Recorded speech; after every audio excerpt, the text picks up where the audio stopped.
Deus trabalha com representantes. Deus se relaciona conosco com base no representante. Ninguém pode chegar diante de Deus diretamente, precisa de um representante. Por isso que Jesus disse que ninguém vai ao Pai senão por meio dele, porque Cristo mesmo nos representa. No dia em que Adão pecou, ele estava representando todos nós, porque todos os homens se tornaram pecadores. Mas hoje, o Senhor Jesus é o segundo Adão, o cabeça de uma nova raça.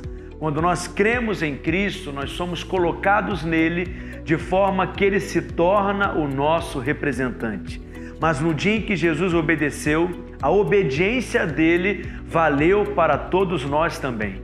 E hoje, quando você crê em Jesus, você é tirado de Adão e você agora é trazido para Cristo, colocado nele. De tal maneira que o pecado de Adão veio para você sem você ter feito nada. Mas a justiça de Cristo veio para você sem você ter feito nada também. Só porque você crê sem ter feito nada. Você entende as implicações disso? Na cruz, o Senhor Jesus se tornou o que nós éramos para que possamos nos tornar o que Ele é. Você agora é chamado de justo e por causa da obediência de um só. Antes, você era pecador por causa do pecado de um só. Agora você é justo por causa da obediência de um só. Não tem nada a ver com você, tem tudo a ver com Cristo. Se Cristo é justo, você é justo também, porque a justiça dele foi transferida para você. Aquele que não conheceu o pecado, ele o fez pecado por nós, para que nele fôssemos feitos justiça de Deus. É o que Paulo diz em 2 Coríntios, no capítulo 5, verso 21. E ele também diz, porque como pela desobediência de um só homem, muitos se tornaram pecadores. Assim também por meio da obediência de um só, muitos se tornarão justos. Romanos 5,19. Estamos em Cristo e aí tudo que diz respeito a Ele, diz respeito a mim e a você também. Davi, por exemplo, foi lutar contra Golias e o desafio de Golias era espiritual e verdadeiro. Não precisava de todos lutarem, dizia Golias, bastava um. Ele dizia, se eu vencer, todos os filisteus venceram. Se o guerreiro de Israel vencer, todos em Israel irão vencer. A Bíblia diz que Davi foi lutar contra Golias, portanto, a vitória não era somente de Davi, a vitória foi de Israel inteiro. Sabe por quê? Porque Davi era o representante. Da mesma forma, a vitória de Cristo foi a sua vitória também, porque Cristo é o seu representante. Ele é o nosso sumo sacerdote. Deixa eu te contar algo. O sacerdote representava o povo de Deus na antiga aliança, o sumo sacerdote. Na nova aliança, Jesus foi feito o nosso sumo sacerdote. Como que era na antiga aliança? Todos os anos, no dia do perdão nacional, nesse dia, o sumo sacerdote entrava no Santo dos Santos para sacrificar os animais, mas preste atenção, se esse sumo sacerdote tivesse qualquer coisa errada na vida dele, se ele não tivesse feito os rituais da maneira certa, se ele não tivesse feito a propiciação pelo próprio pecado, ao chegar diante da Arca da Aliança, ele poderia morrer.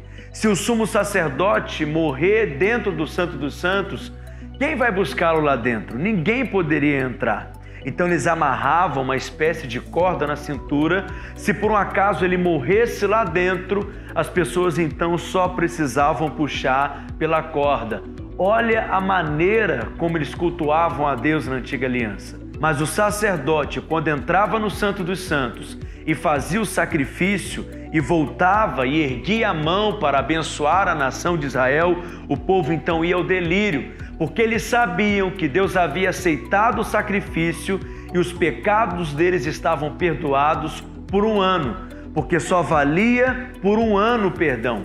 Eles sabiam que naquele ano teria colheita, que naquele ano não teria seca, que Deus iria fazer chover de forma abundante, porque a bênção estava sobre eles, os pecados estavam perdoados.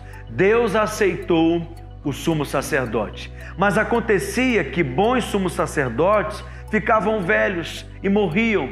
E quando eles ficavam velhos e morriam, quem assumia o lugar era o filho. E o povo já ficava olhando para o filho deles, para ver se era uma boa pessoa. Porque às vezes o menino não era aquela maravilha. E às vezes acontecia do sumo sacerdote morrer lá dentro, ou acontecer alguma coisa e Deus não aceitar. E eles sabiam que naquele ano a coisa seria complicada então para toda a nação. Porque se Deus aceitasse o sumo sacerdote, Deus estaria aceitando toda a nação. E se Deus rejeitasse o sumo sacerdote, toda a nação da mesma forma estaria sendo rejeitada. O nosso sumo sacerdote é aceito diante de Deus e por isso nós somos aceitos também. Você não é aceito por causa das suas obras, você é aceito por causa da obra de Cristo na cruz.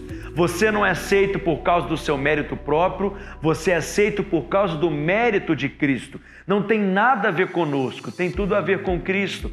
1 João, no capítulo 4, verso 17, a Bíblia diz assim: nisto é em nós aperfeiçoado o amor, para que no dia do juízo mantenhamos confiança, pois segundo Ele é, também nós somos neste mundo.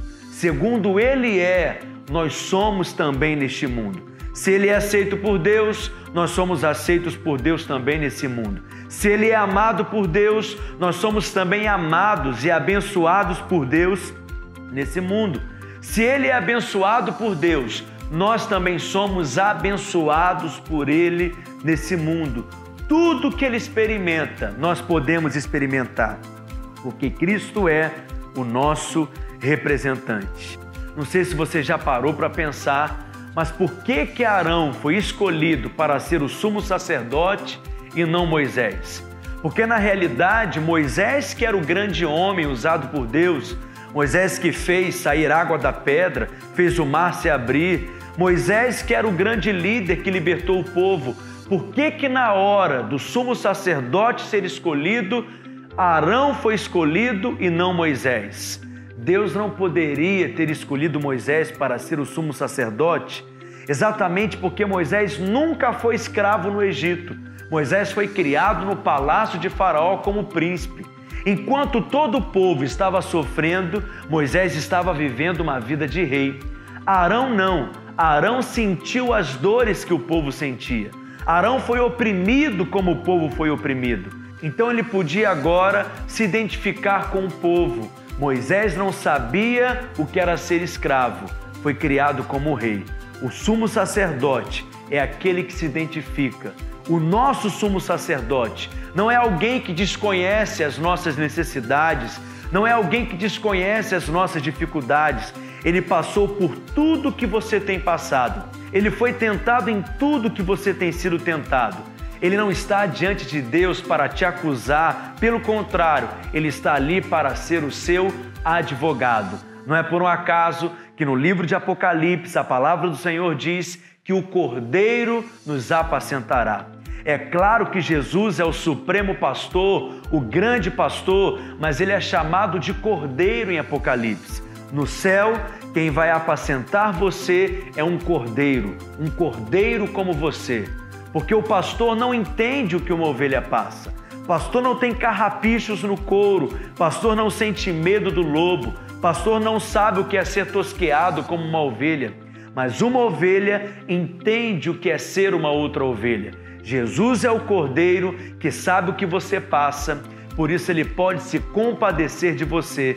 Tem um cordeiro cuidando de você, há um cordeiro que apacenta você e Ele pode dizer que te ama. E é esse cordeiro que vai mudar a sua vida, vai transformar a sua história, que vai a partir de hoje tirar todo o peso do seu coração, todo o fardo das suas costas, toda a religiosidade que tem te prendido, para que você entenda que a justiça de Cristo foi colocada sobre você e você pode se relacionar em paz na presença de Deus.